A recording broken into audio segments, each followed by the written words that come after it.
All right, it is primary day tomorrow in Maryland and in D.C. Congressman Ron Paul, Republican nominee, is on the phone with us now. Congressman, good to have you on again. Appreciate it. Thank you. Good to be with you. All right, you often talk about the Constitution. I wanted to get your response or your thoughts on what happened at the Supreme Court last week. Do you have any feelings one way or the other whether or not the Supreme Court will strike Obamacare down? I consider that whole thing going on right now as more minor than other people do because, they'll probably knock some of it down, but I don't think it's going to have a lot of meaning because they've been undermining the Interstate Commerce Clause for 50, 60, even 70 years. So they're not going to throw the whole bill out. And there are so many problems. If you look at the hundreds of things they do in the name of the Interstate Commerce Clause, the one thing they ought to be talking about, which would really give me encouragement, if we had a case before the Supreme Court and found out that you ought to be allowed to trade insurance policies interstate. The Interstate Commerce Clause was designed to allow trade between the states, but they always use it to inhibit or do things they shouldn't be doing. And unfortunately, we're not talking about legalizing the sale of insurance in between the states. But it sounds like your feeling is that they may strike the individual mandate down, but they're not going to throw away the whole bill. No, they're not going to. And if they do it, somebody's going to declare a political victory. But I would like to see a lot better understanding of the Interstate Commerce Clause. I don't think that's going to happen. But, if they get rid of the mandate, that's a big deal. That would be very helpful and a move in the right direction. But it doesn't solve our problem of what has been taught generation after generation in at least the 20th century, how we're supposed to use the Interstate Commerce Clause. They use it in an opposite manner. They use it to regulate instead of to deregulate. All right, Congressman Paul, so you're no doubt on today because you got the D.C. and the Maryland primaries that are coming up and all that. But as we look at the way things stay right now, you're going to have a hard time securing the nomination. And so the question, I know you're ready for it because it comes, I guess, a lot for you, is what is the purpose of staying in if you can't clinch the nomination? Is it strictly to have a conversation with Republicans about what they stand for? Well, it seems strange that if there's a campaign going on and there's no winner, that you should just say, fold your tent and leave. We haven't even counted the delegates. There's a lot of states where the process is ongoing. So I think we should wait and count the delegates and then make a decision. But you can't get to 1144, can you? Probably not, but we don't know what. In politics, there's a lot of unusual things happen, and there's been a lot of ups and downs, and it's unpredictable. But I think it's still important to try to get people to talk about the things they ought to be talking about, just to everybody unify around a candidate and not have a debate on important issues like why is it that the Republicans are determined to expand the military operations overseas when 75% of the American people now want us to get out of Afghanistan? Somebody ought to speak up for the Republicans. Republicans, just think we elected Eisenhower to get out of Korea.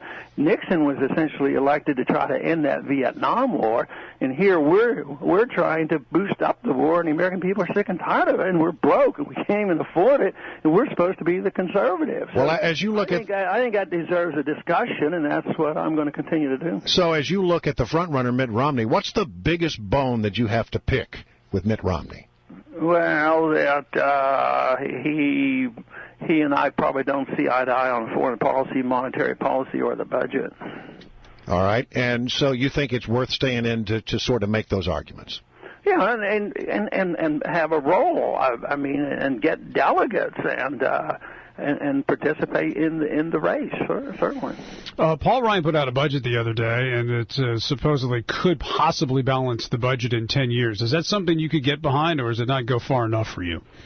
Well, I think your number's wrong. My estimation is that it's going to take 30 years, and it might be balanced, and it wasn't designed. No, it doesn't go anywhere. I mean, this is deception because my plan is to cut $1 trillion out of the budget. We have a debt crisis worldwide, and we're trying to solve it by spending more. And the proposed cuts are usually just the cuts on the proposed increases. So he actually increases military spending in this bill, and doesn't do anything to remove the emergency powers to spend when you need it, but it doesn't cut any agencies, So there's no significant desire.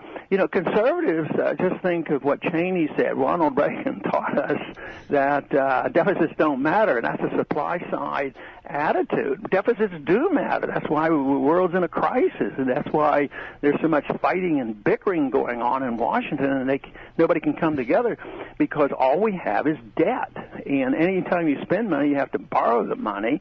And if we put our head in the sand and we don't admit this, as conservatives, I can't understand how we can appeal to people who want less government. All right, so if obviously you differ greatly on foreign policy. You clearly don't think that Paul Ryan's budget, which most Republicans put up on a pedestal as, hey, this is the way to go, this is what we need to campaign on in 2012, if you don't think that even comes close to going the right way, can you support the nominee, whoever it is, that comes out of the Republican fight?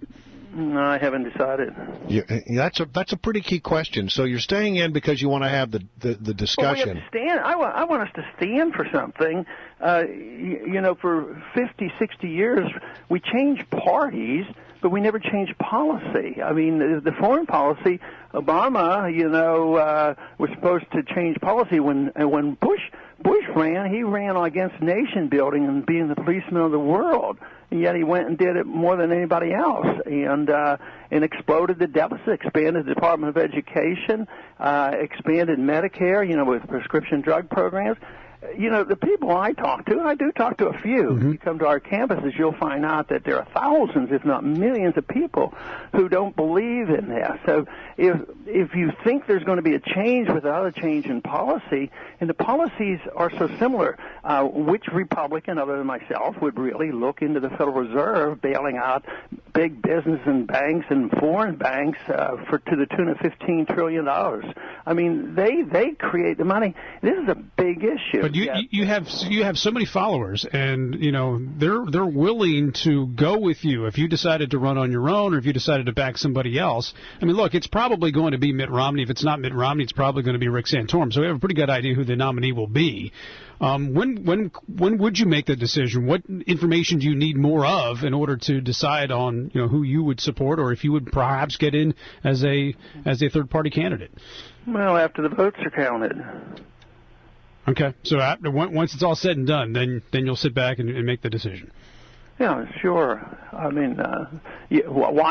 do it now in the middle of a race? I have a lot of campaign events. I'll be very, very busy in California this week, and we're going to have big turnouts in places where no other Republican can go. I'm going to go to Berkeley. And there's an appeal. Republicans are, it's tough in the Republican base where so many don't have a lot of concern about, civil liberties and privacy and the Patriot Act and assassination and arrest by the military. But there's a lot of people, you have to reach out to more people than the Republican base. And when you put my name up against Obama, quite frankly, I do every bit as well as does as Romney against Obama. Yeah. So I would think that there's some very significant debating yet to go on. All right. Well, Congressman Paul, we greatly appreciate you joining us here. Please come back anytime. Thank you, Brian. Good to have you.